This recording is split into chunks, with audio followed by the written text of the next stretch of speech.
이번 주간에 우리 산업인대를 통해서 하나님께서 중요한 말씀을 주시고 은혜를 주셨습니다.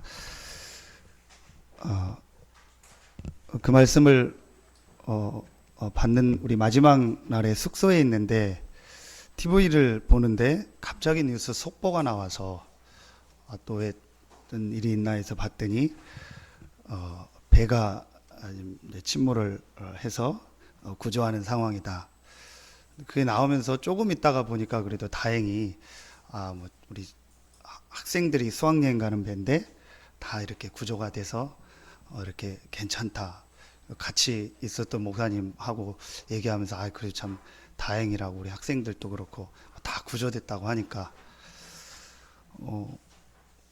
그리고 오전에 마지막 집회를 이렇게 참여하고 이제 오후에 이렇게 뭐 핸드폰을 확인하고 보는데 거기에 이제 우리 그 목사님들 이렇게 기도 제목이나 이렇게 보내는 그 카톡 방이 있거든요. 이제 거기에 이렇게 내용들을 보니까 다 구조된 게 아니더라. 그래서 검색을 해봤더니 상당수가 지금 실종돼 있고 사실은 거의 일부만 구조된 상황이다. 이제 그 내용을 접하며 지금 오늘까지 지금 그 상황이 여러분도 아시는 것처럼 계속되고 있는 상황입니다. 오늘 우리 전국 교회에서 부활주일 예배를 드리고 성도님들이 예배드리고 목사님들이 설교할 텐데 아마 다 같은 마음이 아닐까 싶습니다. 저는 그 사건을 보면서 제가 비록 이렇게 부족하지만 또 이렇게 작지만 내가 연약하고 부족하지만 앞에 서서 리더하는 입장에 있는 사람으로서 그걸 놓고 제가 하나님 앞에 계속 생각하고 기도했습니다. 그러면서 우리 꼭 그래서 그런 건 아닌데 우리 교단에 있는 렘넌트들이 또 5명이나 그 수학여행에 참여해서 현재 5명 전부 다 실종자로 확인이 안 되고 있는 상황입니다. 우리 얼마 전에 경주에서 대학생 오리엔테이션 때 사고가 났는데 그 10명의 사망자 첫 번째 명단이 우리 렘넌트입니다. 4년 전이죠. 백령도에서 천안함이 두동강 나서 침몰했는데 거기에 있었던 렘넌트가 우리 천안에 있는 제가 잘 아는 목사님 아들입니다. 그래서 유품이 발견이 됐는데 잘 아시는 것처럼 그 배에서 전도하고 복음 전했던 복음 편지, 그걸 놓고 기도했던 명단들, 이런 게 나왔습니다. 그리고 또 한 몇 개월 전이죠. 부산에서는 그런 일이 있었습니다. 아이가 친척 집에 가는데 할아버지가 예수님을 몰라요. 그래서 내가 이 참 복음을 전해야겠다. 그래서 이 아이가 이제 전도 자료를 가지고 부모님이랑 나가는데 자긴 기뻐서 그 계단을 먼저 내려갔는데 위에서 한 명이 자살을 했습니다. 아파트에서. 그런데 어떻게 그런 일이 있습니까? 그 자살하는 그 사람과 그 아이가 딱 부딪혀서 그 자리에서 죽게 된 겁니다. 그 자살자가 누구였냐? 오래전부터 그 아파트에서 정신적으로 우울증으로 시달리던 남자였는데 그날 그런 일을 했는데 거기에 할아버지한테 복음 전하러 간다고 전도 자료를 들고 가던 우리 렘넌트가 희생을 당했어요.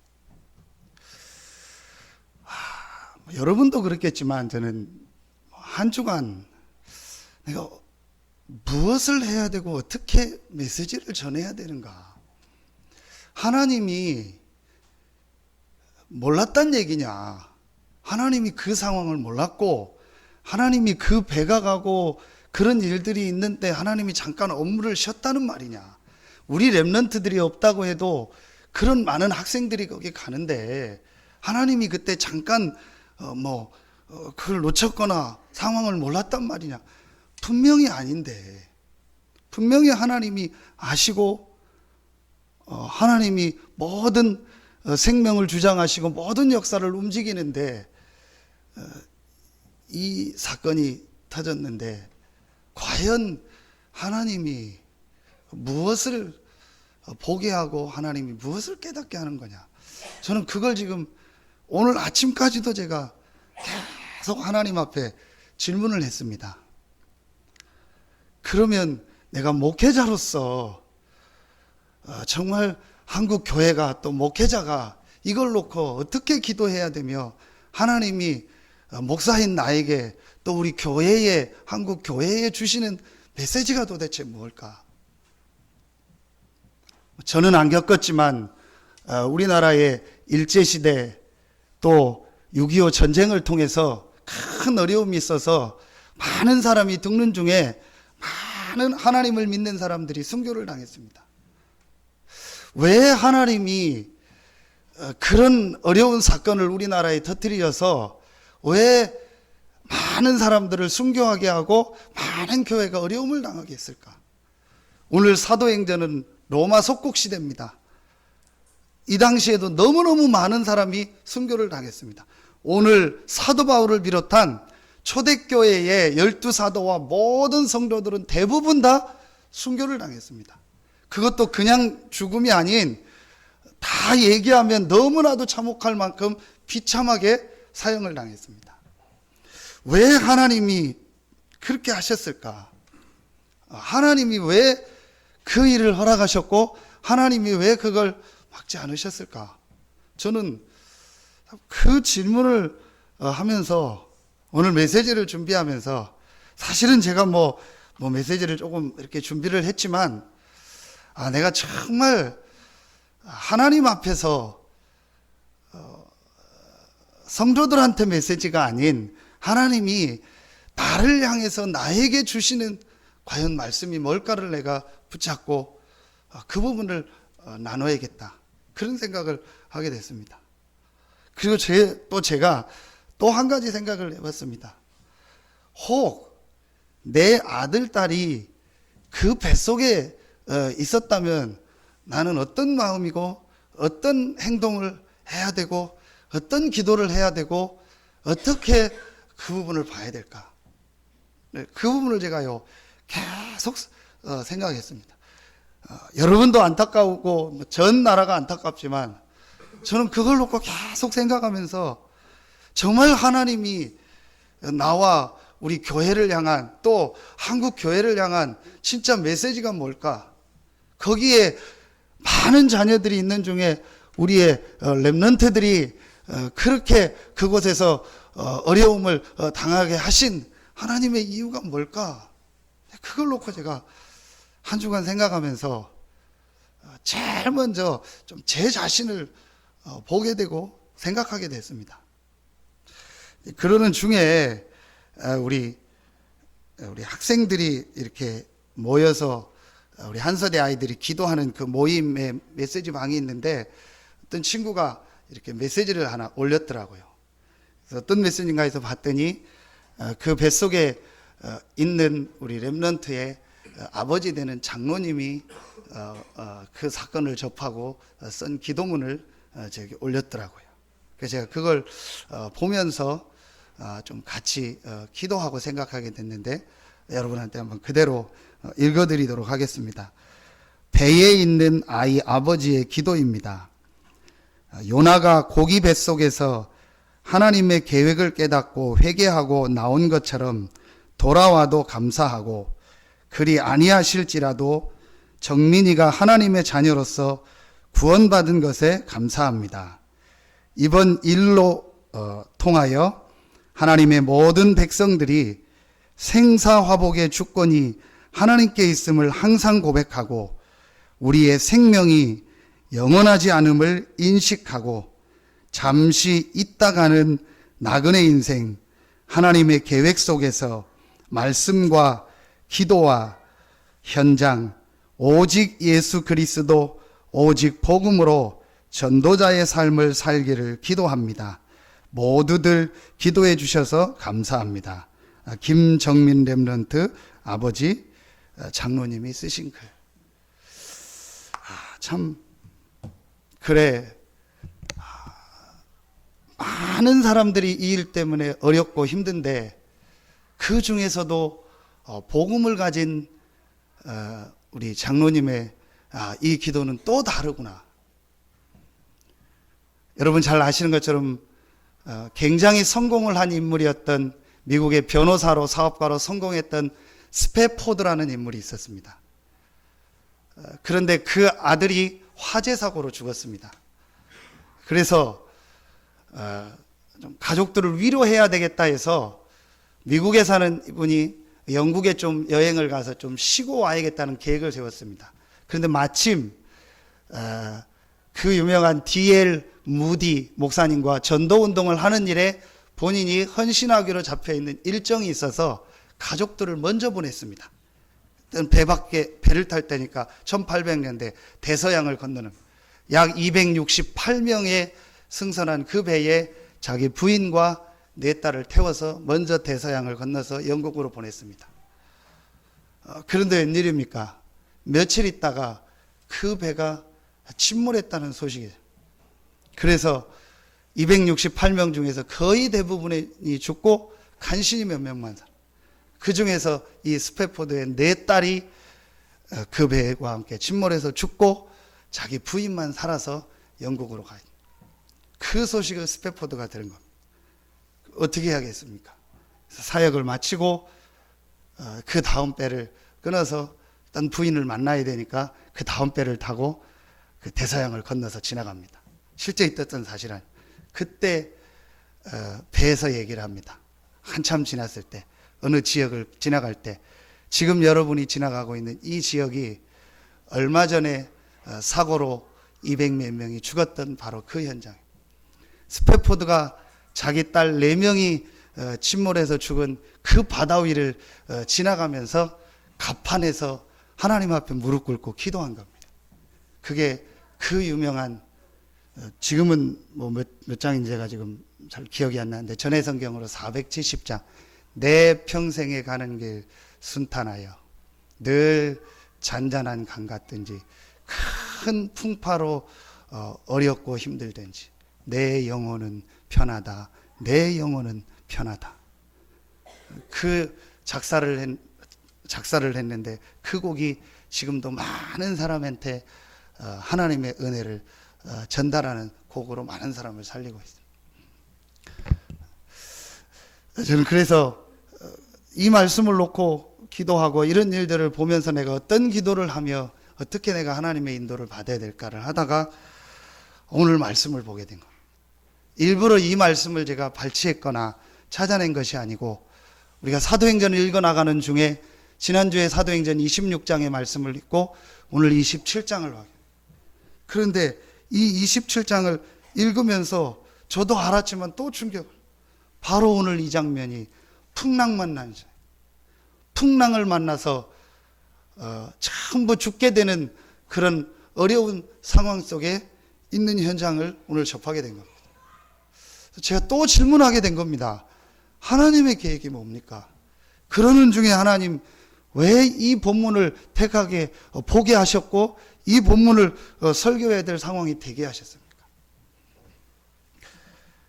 오늘 이 말씀에 보니까 풍랑 만난 시대입니다. 이 시대가 풍랑을 만난 시대가 돼요.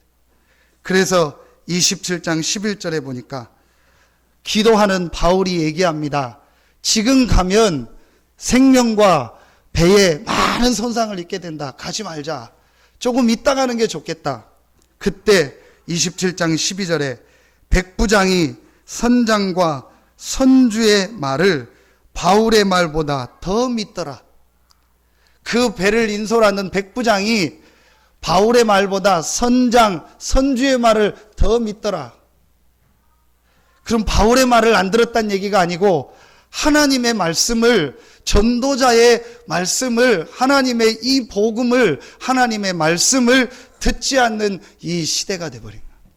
그래서 이 시대에 지금 풍랑이 왔구나. 참 말씀을 하나님이 주시는데 이걸 놓고 제가 계속 기도하고 생각하게 됐습니다. 정말 풍랑 만난 이 시대.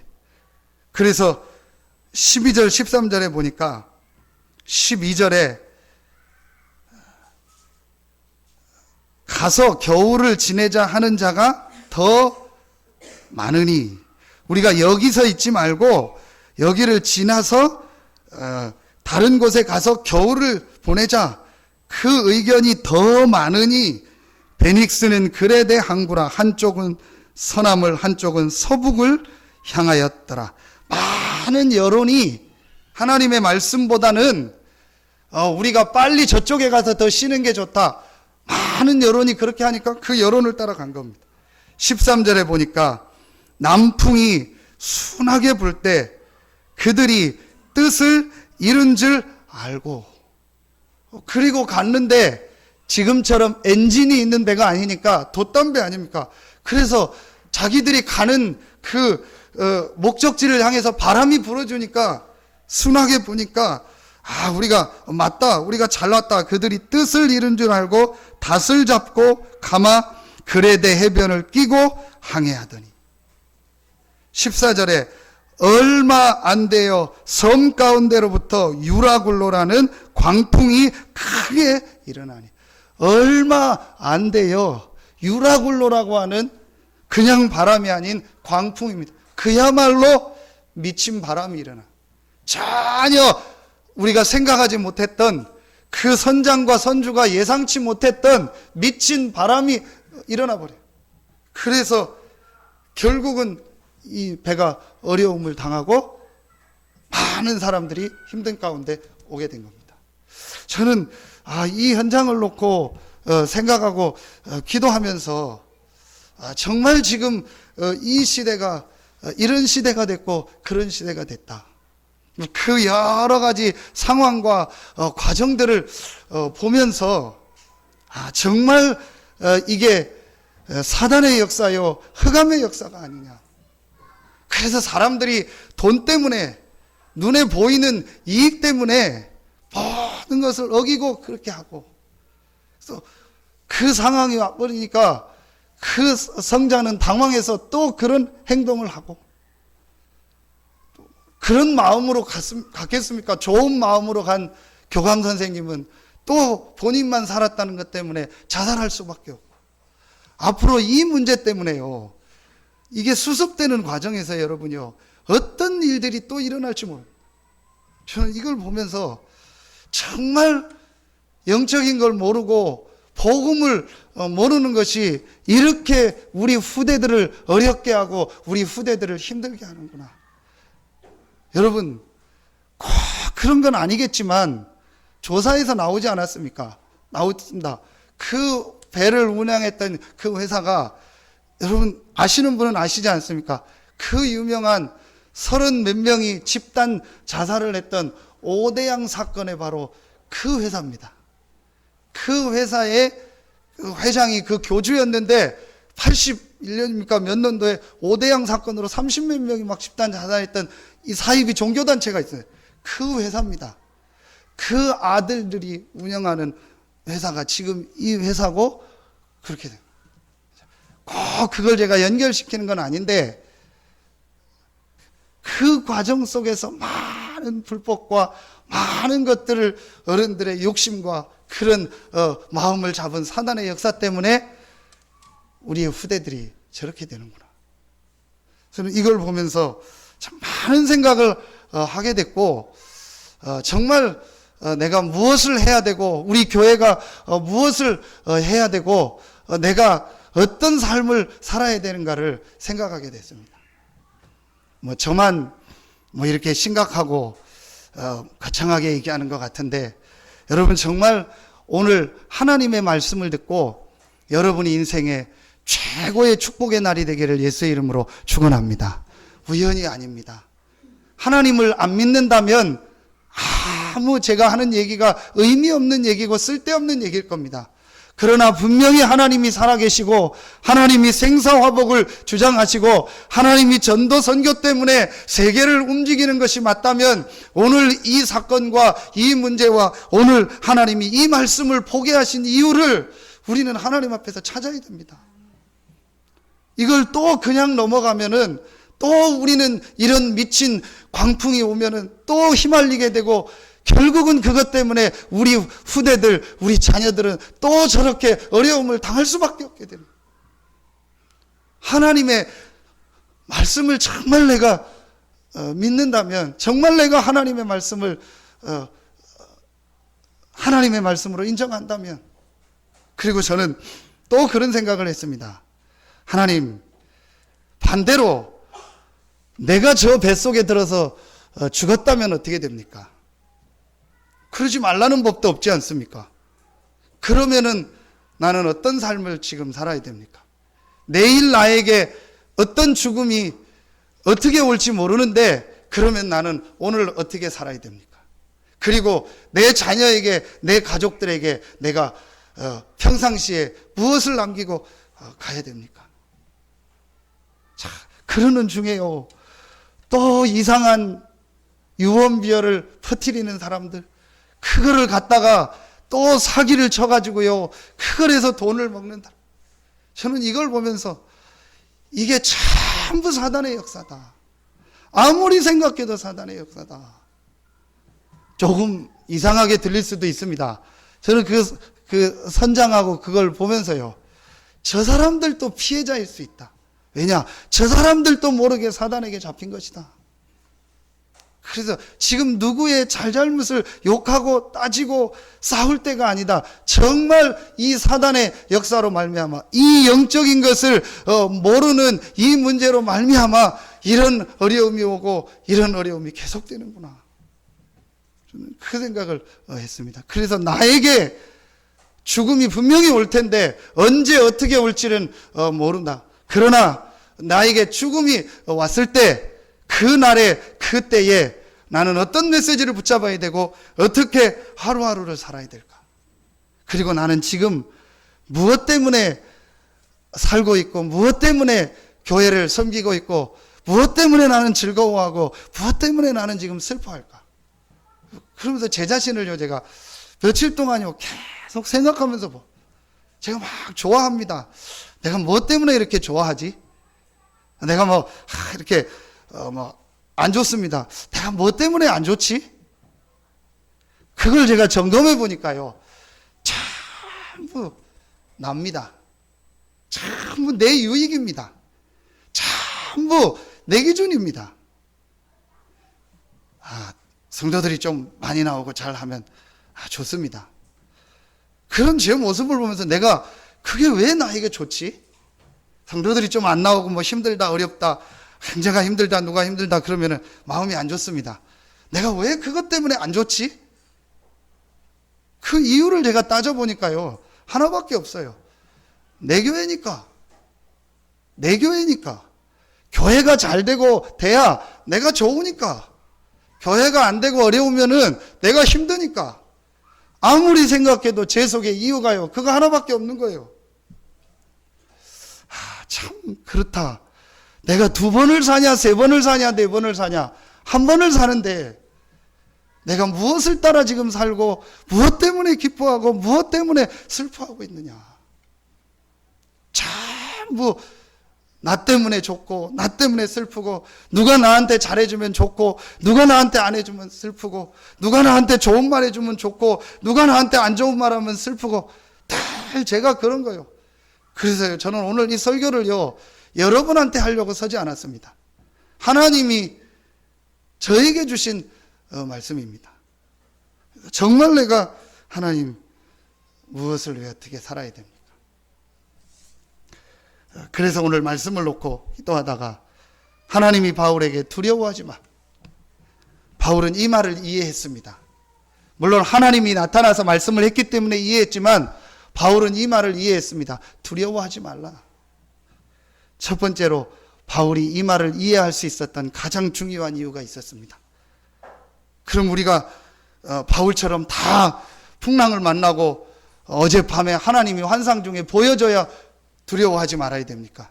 아니지 않습니까? 오늘 우리가 하나님 말씀을 통해서 하나님께서 왜 우리 보고 두려워하지 말라고 하는지, 왜 우리가 두려워하지 말아야 되는 이유를 발견하는 시간 되기를 예수의 이름으로 축원합니다. 바울은 이 말씀을 들을 때 분명히 첫 번째 이유로 두려워하지 말아야 된다는 걸 알게 됐습니다. 그게 바로 예수님이 그리스도고, 이 예수가 그리스도라는 증거로 부활하셔서 지금 살아계시구나. 바울은 사도행전 9장에 이 부활하신 예수 그리스도를 만나고 나서 분명히 두려워하지 말아야 될 이유가 바울에게 생겼습니다. 오늘 부활주일입니다. 부활주일이 중요한 게 아니죠. 오늘이 정확하게 부활주일이냐, 이번 주간이 정확하게 고난주간이냐, 날짜적으로 안 맞을 수도 있습니다. 그게 중요한 것이 아니고, 바울은 이 부활하신 예수님을 만나고 본인의 모든 것들이 바뀌어버렸습니다. 왜 그렇습니까? 예수님이 부활하셨다는 말은 예수님께서 십자가를 지셨다는 말입니다. 예수님이 십자가 지시고 죽으시고 부활하셨다는 말은 저와 여러분이 받아야 될 모든 하나님 떠난 문제, 죄 문제, 사단의 문제를 완전히 영원히 해결하셨다는 증거입니다. 바로 우리의 모든 근본의 문제를 완전히 해결받은 것입니다. 여러분 무엇 때문에 감사합니까? 여러분 정말 무엇 때문에 기쁩니까? 어차피 우리 한 번은 죽습니다. 어떻게 죽든지 죽습니다. 남들이 보기에 잘 죽었다 잘못 죽었다 그건 사람의 기준이지 하나님이 불러가는 방법은 어떻게 우리를 불러갈지 모릅니다. 죽습니다. 그럼 죽는 것이 문제가 아니고 어떤 죽음이냐는 것. 오늘 바울은 예수가 그리스도 되셔서 나의 모든 이 근본 영적인 문제를 해결하시고 나를 구원하셨구나. 이것 때문에 감사하고 기뻐하고 이 사실을 실제로 체험한 사람이 누구냐? 바울이었습니다. 얼마나 감사한지 바울은 이 나를 구원하신 그리스도의 복음이 증거된다면 나는 너무너무 감사하다. 그리고 이 복음을 전하는 일 때문에 내가 고난을 당하고 내가 이것 때문에 감옥에 갇히고 내가 이것 때문에 지금 어려움을 당하고 이 복음 전하는 교회 때문에 내가 힘든 이 일이 있다. 너무너무 감사하다. 바울은 이렇게 고백했습니다. 이게 오늘 부활주일에 정말로 우리가 붙잡아야 될 말씀입니다. 예수님이 부활하셨다는 말은 예수님이 그리스도라는 말이요 하나님이라는 말인데 그 말은 예수님께서 십자가에서 저와 여러분의 모든 저주를 영원히 다 담당하셨습니다.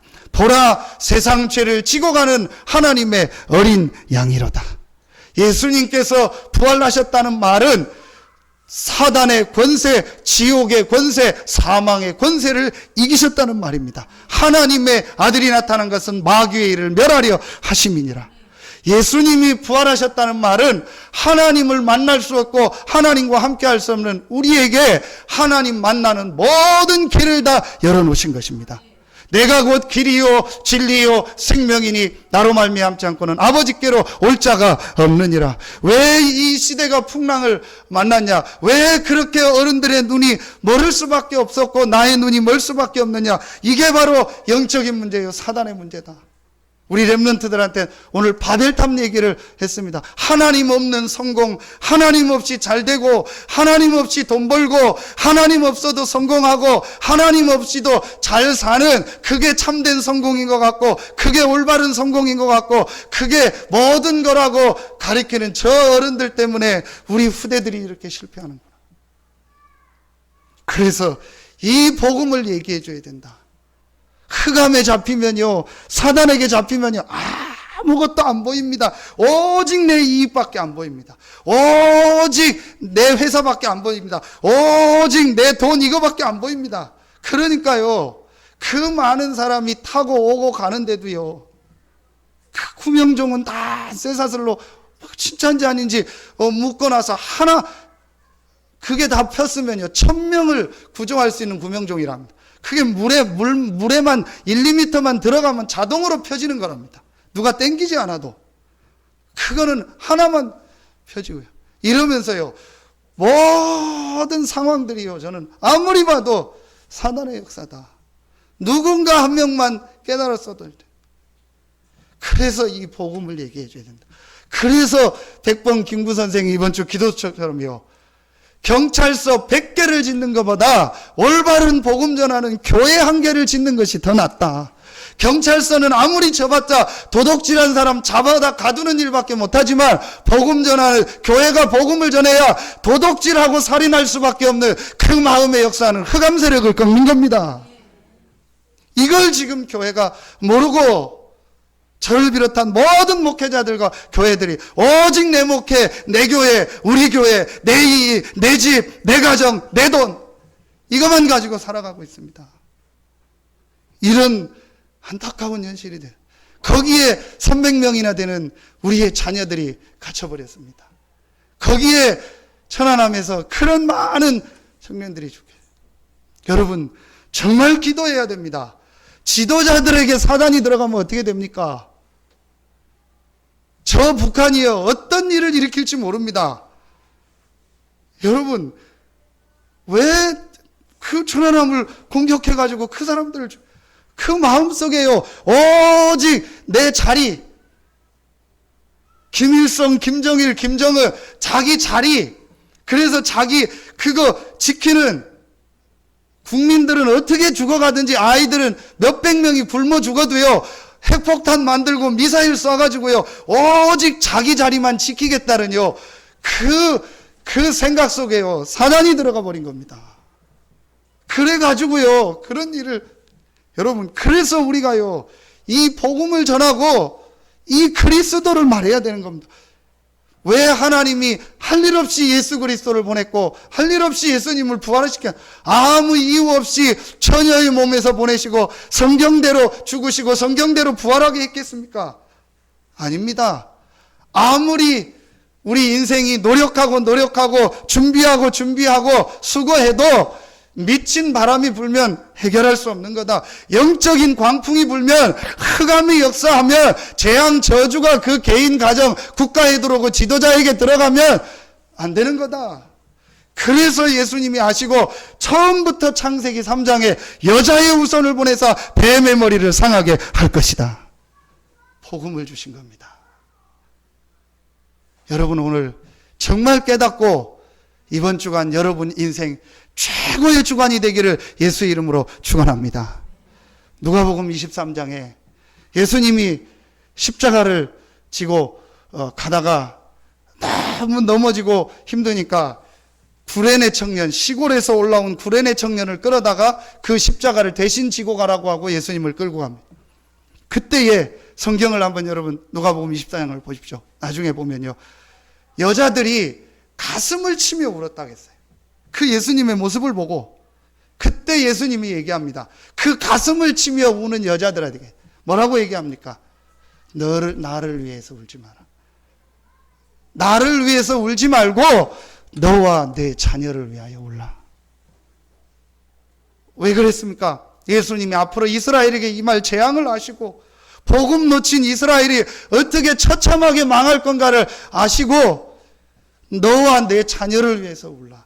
그러면서 예수님이 뭐라고 합니까? 그 날이 되면 임신하지 않은 사람이, 잉태하지 않은 사람이 더 감사하게 되고 자녀를 낳지 않은 사람이 더 기뻐하게 될 거다. 무슨 말이냐? 그만큼 재앙이 심하다는 거예요. 그래서 애를 안 낳고 임신 안 하는 것이 더 좋았다고 할 만큼 재앙이 임할 것이다. 그래서 뭐라고 하냐? 산들아 나를 덮어라, 숲들아 나를 덮어라 말할 것이다. 산들이 와서 나를 덮치는 게 낫다고 할 만큼 너와 너희 자녀들한테 이 재앙이 임할 것이다. 그걸 놓고 기도하라. 정말 여러분 오늘 하나님의 말씀을 붙잡고 하나님의 음성 듣는 날 되기를 예수의 이름으로 축원합니다. 여러분한테 설교하는 게 아닙니다. 저한테 한 주간 내내 저는 이걸 놓고 고민하고 내가 어떻게 메시지를 하고 어떤 말씀을 하나님 앞에 붙잡아야 될지를 고민했어요. 그러면서 이 예수님께서 부활하셔서 지금 우리와 함께 하시고 우리의 모든 미래를 다 완성하시고 준비하셨습니다. 이거를 본 겁니다. 내가 육신으로 지금 죽는 게 문제 아니구나. 내가 육신의 이익을 당하고 안 당하는 게 문제가 아니구나. 예수님이 그리스도 되셔서 부활하셔서 나를 위하여 영원한 천국을 예비해 놓으셨고 나를 위하여 모든 미래를 다 보장해 놓고 준비해 놓으셨구나. 그래서 지금 죽어도 상관없고 살아도 상관없구나. 이게 바울이었고 초대교회가요 이 답을 얻은 겁니다. 그게 이번에 산업선교 1강에 주신 메시지입니다. 복음은 충분하다. 이 복음이 충분하기 때문에 이 복음만 갈망한다면 하나님은 기적의 문을 여실 것이고 우리의 모든 각인된 것을 바꿀 줄로 믿습니다. 저는 어느 날 봤습니다. 전혀 복음을 갈망하지 않는 날, 오직 내 이익만 생각하고 오직 내 것만 생각하는 날. 여러분, 오늘 조금만 여러분 안에 계신 부활하신 이 그리스도의 이 복음의 축복을 갈망하는 은혜가 있기를 예수의 이름으로 축원합니다. 다윗은 고백합니다. 여호와는 나의 목자시니 내가 부족함이 없으리로다. 예수는 나의 그리스도니 내가 부족함이 없으리로다. 여러분, 오늘 이 고백이 여러분에게 있기를 예수의 이름으로 축원합니다. 예수님이 부활하셨다는 말은 우리의 모든 과거를 다 해결하신 것입니다. 예수님이 부활하셨다는 말은 지금 역사하고 활동하는 사단의 세력을 이겼다는 말입니다. 예수님이 부활하셨다는 말은 우리의 모든 미래를 조금도 부족함 없이 완벽하게 준비해 놓으셨다는 말입니다. 그 증거로 예수님이 부활하셔서 지금도 살아계십니다. 이 그리스도면 충분합니다. 이때 여러분 주변에요, 흑암 세력이 무너지는 거예요.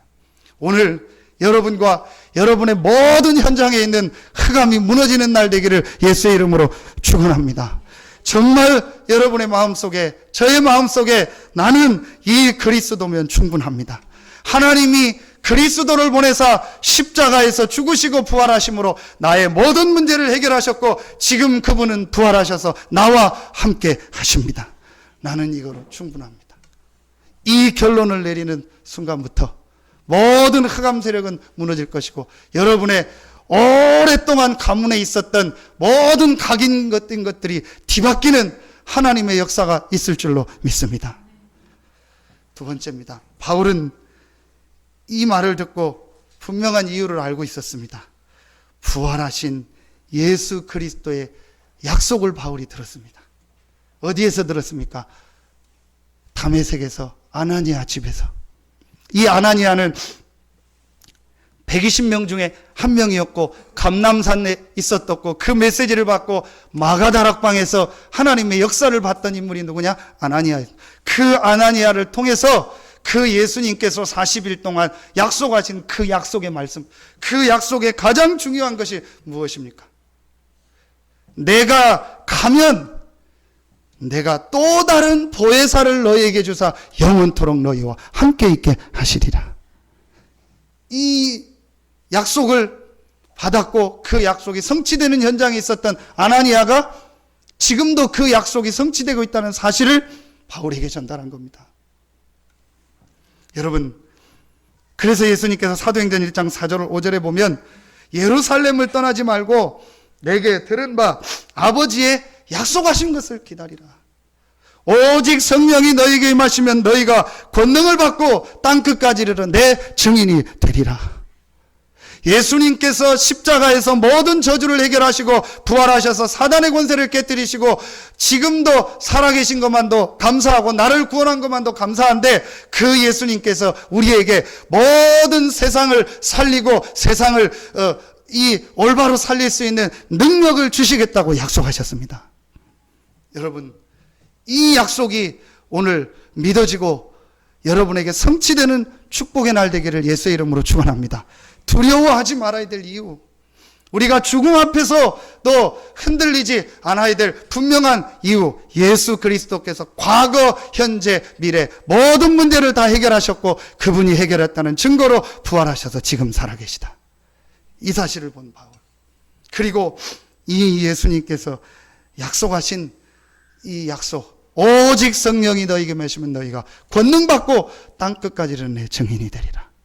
이게 이번에 주셨던 이강 메시지입니다. 복음은 완전합니다. 그렇기 때문에 이 복음을 누리는 이 축복을 내 삶의 1순위로 둔다면 하나님은 우리에게 능력이 아닌 초능력으로 역사하시겠다고 약속했습니다.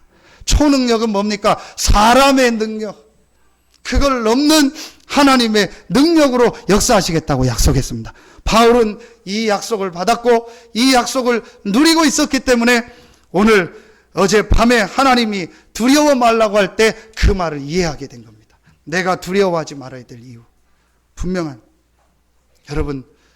여러분이 세상에 또 내일부터 나가야 됩니다. 이런 사건이 일어나도 결국은 저도 그렇고 우리는 조금 지나면 잃어버립니다. 여러분, 그리고 우리는 세상에 나가서 또 살아야 됩니다. 진짜 불신자 말로 목구멍이 포도청이라. 정말 불신자 말로 우리는 또 살아야 됩니다.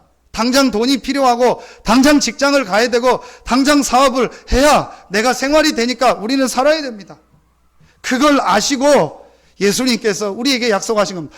오직 성령이 너희에게 마시면 너희가 권능받고 땅끝까지 이르는데 증인이 되리라.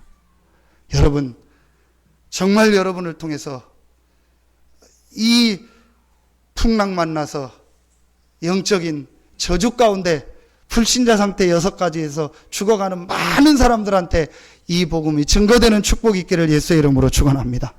그 일을 할 수 있는 능력을 여러분에게 주시겠다고 약속하셨습니다. 여러분은 그 능력을 받을 자격을 가진 하나님의 자녀입니다. 여러분 정말로 기도하십시오. 제가 지난 주간에도 어떤 보고를 받고 진짜 내가 복음을 전해야겠다.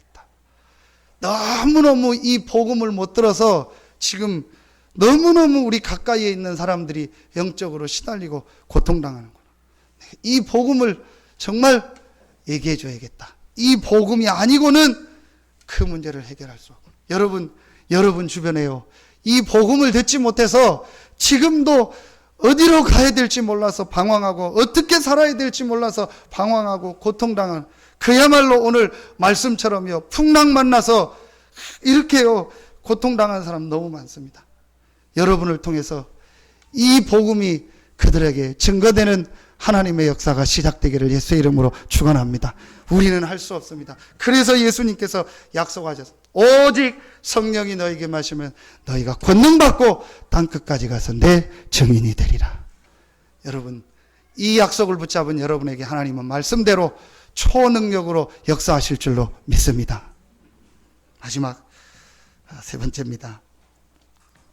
바울이 두려워하지 말아야 될 분명한 이유, 부활하신 예수 그리스도께서 나를 통해서 하실 일을 바울은 들었고 그걸 붙잡고 있었습니다. 그게 바로 사도행전 9장 15절입니다. 그러면서 아나니아를 통해서 예수님의 마지막 메시지를 들었습니다. 모든 민족으로 가서 제자를 삼으라. 땅끝까지 가서 내 증인이 되라. 그리고 만민에게 가서 이 복음을 전하라는 이 예수님의 마지막 메시지를 들었고 그 메시지를 가지고 가고 있던 사람이 누구냐? 바울이었습니다. 그래서 오늘 바울은 말합니다. 내가 사도행전 19장 21절에 내가 로마도 보아야 하리라. 사도행전 20장 23장 11절에 하나님이 말합니다. 내가 로마에서도 증거하리라. 오늘 24절에 바울아 두려워 말라, 내가 가이사 앞에 서야 하리라. 바울은 이 분명한 하나님이 주신 사명을 가지고 있었어요. 가이사 앞에 서야 된다는 게 무슨 말입니까? 지금 모든 사람에게 이 복음이 필요한데 특별히 왕과 중요한 위치에 있는 정치인들에게 이 복음이 필요하고 이들에게도 복음이 증거되는 것이 하나님의 계획이라는 것을 바울이 붙잡은 겁니다. 여러분, 하나님은 여러분을 통해서, 우리 교회를 통해서 이 지역의 지위 고하를 막론하고 지금 풍랑 만난 저 모든 사람에게 이 복음을 증거하기 원하십니다. 이 사명을 붙잡은 여러분을 하나님께서 인도하실 것이고 여러분에게 능력으로 역사하실 줄로 믿습니다. 여러분, 오늘 여러분 마음속에 모든 두려움이 떠나가는 날 되기를 예수의 이름으로 축원합니다. 오늘 여러분 마음속에 있는 모든 걱정과 염려와 불신앙과 우리 속에 있는 모든 복음 아닌 것들이 떠나가는 날 되기를 예수의 이름으로 축원합니다. 왜냐? 저와 여러분은 분명히 해야 될 사명이 있습니다. 이 지역의 모든 사람 앞에서 이 예수가 그리스도라는 복음을 증거해야 될 분명한 사명이 있습니다. 그리고 이걸 발판 삼아 전 세계 현장에 이 복음이 증거돼야 될 사명을 가진 분이 여러분입니다. 여러분, 오늘 정말로 여러분의 인생에 최고의 축복의 시간표가 되기를 예수의 이름으로 축원합니다. 바울은 이 분명한 말씀, 그래서 바울아 두려워하지 말라, 내가 가이사 앞에 서야 하겠고. 결론을 우리 3번의 결론을 맺겠습니다. 이게 바로 이번에 주셨던 삼각 메시지입니다. 복음은 모든 것입니다. 그렇기 때문에 이 복음을 전하는 전도 선교가 모든 것입니다. 지금 전 세계가 풍랑을 만났습니다. 왜 그러냐? 이 복음이 없어서.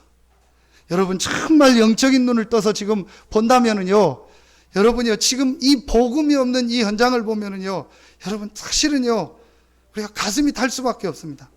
여러분 한번요, 혹시 시간 될 때 낮에요 조금만 이 공원하고요, 여러분 한번 아파트 단지 현장 다녀보십시오. 두 명씩이요 전도하는 팀들이 있습니다. 그 막 모여서 뭐 자기들끼리 얘기하고 막 하는 팀들이 있습니다. 전부 다 이단입니다. 요즘 전봇대에 다 붙여 있더라고요. 무료 성경 공부. 저는 몰몬교 선교사입니다. 무료 성경. 2명씩. 그 사람들 나이가 몇 살인지 아십니까? 20살부터 23살입니다. 대학을 다니다가 휴학을 합니다. 그리고 6개월 동안 그 나라를 전문적으로 연구합니다. 언어까지. 그래서 그 나라에 3년 내지 2년을 파송받습니다. 절대 자전거도 안 탑니다. 그 더운데 추운데도요, 딱 양복, 검은 양복 입고요, 2명씩 짝지고 명찰 닦고요, 전부 걸어 다닙니다. 그래서 무료 성경 공부하면서요, 전도하는. 제가 물어봤습니다. 인천에 있을 때. 그랬더니 자기가 장로라고 하더라고요. 이름도 안 잃어버립니다. 칼링 엘더 그러더라고요. 자기가 장로라고, 칼링 장로라고. 그럼 다시 미국 돌아가면 어떻게 하냐? 대학을 졸업한대요. 졸업하고 어떻게 하냐? 평생을 내가 왔던, 선교사로 왔던 이 한국을 위해서 헌금하고 평생을 후원한대요. 그 몰몬교가 장로를 20세에 주는 게 너무 늦다. 18살에 주자. 고등학교 때부터 뽑아서 장로로 안 써줘서 세계로 내보내자. 아줌마들이 모여서요 막 얘기하고 하는데 전부 이단입니다. 여러분, 이때에 그럼 우리가 다 팽개치고 나가서 전도하자, 그 말이 아닙니다. 정말 풍랑 만난 이 시대에 우리 가까운 주변에 있는 사람들이 이 복음을 듣지 못해서 정말 영적으로 죽어가고 시달리고 있구나. 하나님, 이 복음만이 저들에게 답입니다. 이 복음을 내게 주셨으니 이 복음을 저들에게 전하는 것이 모든 것임을 믿습니다. 내가 이 복음을 전하는 이 모든 것에 내 삶을, 내 모든 것을 드리게 하여 주시옵소서. 그게 올인입니다. 그때에 하나님은 재창조의 응답을 주시겠다고 약속하셨습니다. 제가 이번 주간에요, 그런 이상한 기도를 하나님 앞에 했습니다. 제가 제 자신을 보니까 참 싫어요. 다 그런 제 자신이 싫더라고요. 그래서 제가 하나님 앞에 그런 기도를 했습니다. 하나님 계획이라면 제가 투잡을 뛰겠습니다. 저녁에 제가 아르바이트를 하겠습니다. 무슨 아르바이트든 하고 제가 낮에 사역을 하겠습니다. 그게 하나님 계획이고 하나님이 기뻐한다면 제가 그렇게 하겠습니다. 교회가, 성도가 이게 내 것이 돼서 내가 거기에 뭘 이렇게 바라고 얻는 그런 내가 아닌, 정말 내가 교회를 위해서 헌신하고 내가 복음을 위해서 헌신하는 사람. 그래서 바울이 텐트 메이커로 본인이 직접 텐트를 만들고 그거를 팔면서 복음을 전했구나. 그리고 나머지 받는 건 전부 교회와 전도와 선교를 위해서 헌신하고. 혹 하나님, 내가 바울 정도는 안 되지만 내가 이 육신적인 거에 매이지 않고 사역할 수 있다면 그게 하나님 계획이라면 하겠습니다. 진짜로 여러분, 하나님의 모든 것이 뭘까요? 이 복음이 증거되는 것이다. 지금도 10,000원, 20,000원만 있으면은 한 달을 먹고 살고 교수님이 한 달 동안 10,000원을 가지고 사는 나라가 있다고 합니다. 한 달에 10만 원만 있으면은요, 먹고 사는 게 전혀 지장 없는 나라가 지금도 전 세계에 비일비재합니다. 하나님, 정말 이들에게도 복음을 증거하고 전달해야겠는데, 하나님, 분명히 저는 한 번 삽니다. 분명히 저는 하나님이 부르시면, 어떤 방법 있는 부르시면 저는 가야 됩니다. 하나님, 그럼 내가 이제 이 복음을 위해서 살고 이 복음을 전하고 내 자녀들이, 내 가족들이, 아, 정말 우리 아빠는 복음에 미쳤고 복음 전하는 전도 때문에 생을 들인 분이었구나 하고 말할 수 있는 삶을 살게 하여 주시옵소서. 그게 제가 이번 주 하나님 앞에 붙잡은 기도 제목이고, 정말 제가 하나님 앞에 회개했습니다. 너무너무 제가 회개했습니다. 아, 그래, 나 때문에 교회가 참 어려울 수 있겠구나. 나 때문에 성도들이 어려울 수 있겠구나. 결론을 맺겠습니다.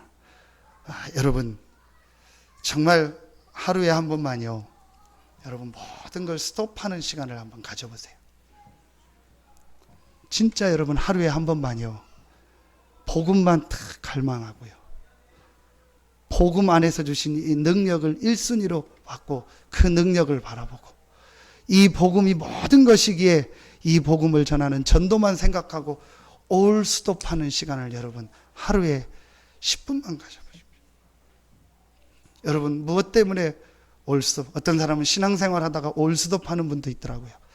어떤 사람은 교회 오다가 올 스톱하고 교회 안 오는 분도 있더라고요. 물어봤더니 시험 들어서. 누구 때문에? 무엇 때문에? 그게 제 모습이고요. 내가 정말 복음을 갈망하고 복음 안에서 주신 이 엄청난 초능력과 복음 안에서 주신 이 모든 것인 이 재창조의 응답을 놓고 내가 이것 때문에 갈망하고 이것 때문에 내가 1순위로 놓고 이것 때문에 내가 올스톱하는 시간이 있다면, 하나님, 정말 내가 이 축복을 누리기 원합니다.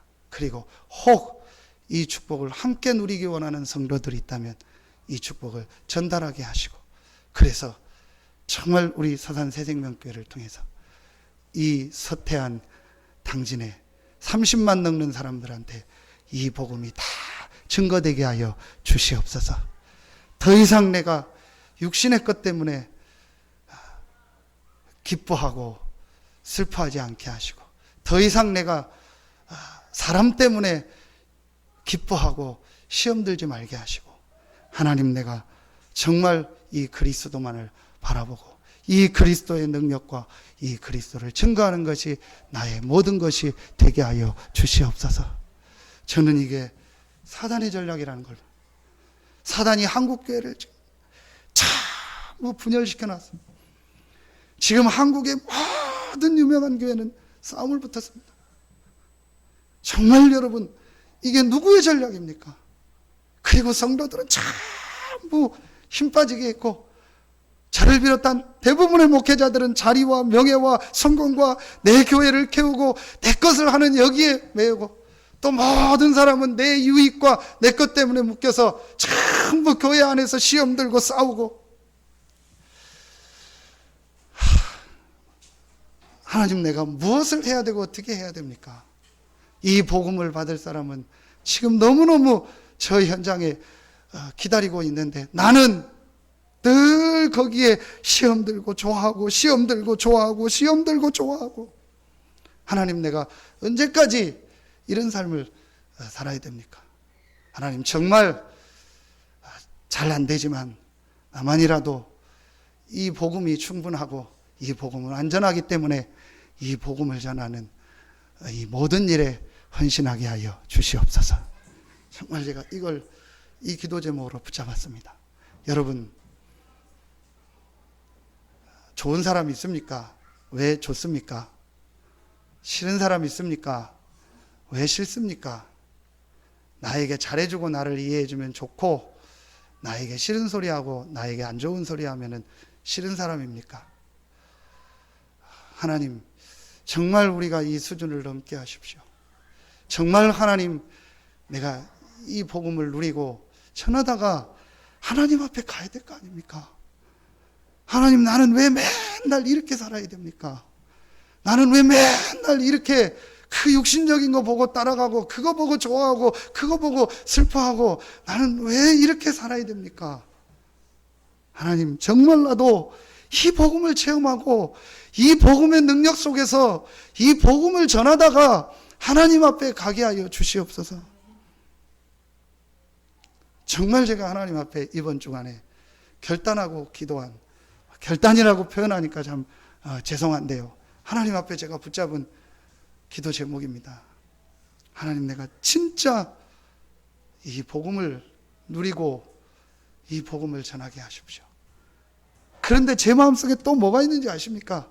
그래, 내가 이렇게 하면 일어나겠지, 내가 이렇게 하면 잘 되겠지, 그 마음이 한쪽에 또 제 속에 있는 겁니다.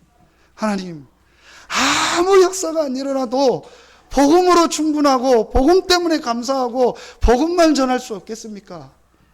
성도가 다 떠나가고 나 혼자 설교해야 한다 하더라도 저 밖에 수십만이 복음을 못 들어서 기다리고 있는 그것 때문에 내가 설교할 수는 없겠습니까?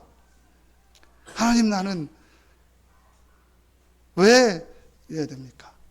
그리고 지금 우리 후대들은 저렇게 죽어가는데 앞으로 저런 재앙이 오지 말라는 법이 없습니다. 저거보다 더 큰 재앙도 올 수 있습니다. 그래서 유 목사님은 심지어는 뭐라고 얘기했냐, 어제 우리 아이들 여행 보내지 말아야 되지 않냐, 우리 아이들 무슨 행사 보내지 말아야 될 거 아니야, 그렇게 얘기할 정도로. 그럼 우리가 어떻게 그렇게 삽니까? 아무 데도 안 가고 아무 사람도 안 만나고 교회에서 기도만 하고 교회만 다녀야 됩니까? 그것도 아닙니다. 하나님, 정말 내가 어른으로서 이 복음을 가지고 이 복음을 증거하게 하여 주시옵소서. 그리고 이 복음을 우리 후대들에게 말하게 하여 주십시오. 지금 세상 문화 속에, 흑암 문화 속에서 정신없이 방황하고 있는 이 후대들에게 이 복음을 전하게 하여 주시옵소서. 이거 하는 것이 하나님의 계획이 정말 맞다면 부족하지만 나에게 힘을 주시고 우리 성도들에게 힘을 주시고 재창조의 능력으로 역사하여 주시옵소서. 지금 우리 후대들이 복음을 못 들어서 아침부터 저녁까지 흑암 문화, 어둠의 문화를 계속 접하고 있습니다. 그런 교육 속에서 지내다가 결국은 그 수학여행을 가서 또 그렇게 된 겁니다. 그런 하나님 없는 교육, 복음 없는 이런 교육 속에 있다가 또 그렇게 되는 거예요. 어찌해야 됩니까? 하나님, 정말 올바른 복음을 전하는 내가 되고 우리 교회가 되게 하여 주시옵소서. 이 일 때문에 우리 부름받고 수고하는 우리 성도들 한 명 한 명에게 하나님의 은혜를 주시고 하나님께서 재창조의 능력으로 역사하시고 우리 안에 모든 막힌 것이 무너지게 하여 주시옵소서. 모든 이유가 무너지게 하여 주시옵소서. 누가 좋고 안 좋고 모든 게 무너지게 하여 주시옵소서. 하나님의 능력으로 역사하여 주시옵소서. 전 성도들이 일어나 이 복음을 말하게 하여 주시옵소서.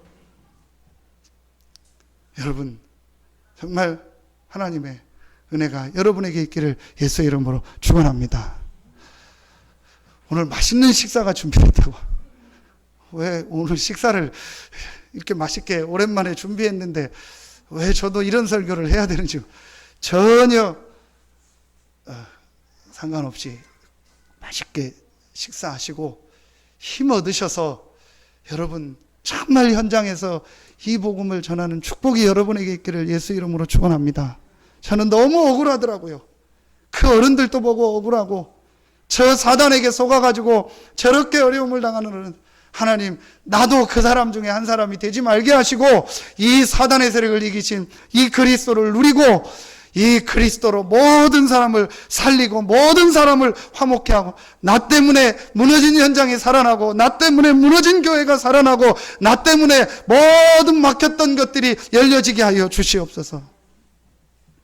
여러분이 오늘 이 기도 제목을 붙잡는다면 하나님은 여러분에게 모든 각인을 바꾸는 기적의 문을 여실 것이고 하나님은 여러분에게 정말 초능력으로 역사하실 것이고 하나님은 여러분에게 재창조의 능력과 응답을 주실 줄로 믿습니다. 여러분 생애 최고의 응답의 주간 되기를 예수의 이름으로 축원합니다. 기도하겠습니다. 하나님 감사합니다. 그리스도 되신 예수께서 십자가에서 모든 저주를 다 해결하시고 그분이 부활하셔서 사망 권세, 사단의 권세를 완전히 이기시고 하나님이 우리와 영원토록 함께하는 축복을 주시니 감사합니다. 이 축복을 가지고 이제 이 축복을 전하는 최고의 대열에 우리를 부르셨사오니 이 일의 증인으로서는 우리 모든 성도들 되게 하여 주시옵소서. 하나님께 모든 영광을 돌리며 예수 그리스도 이름으로 기도하옵나이다. 아멘.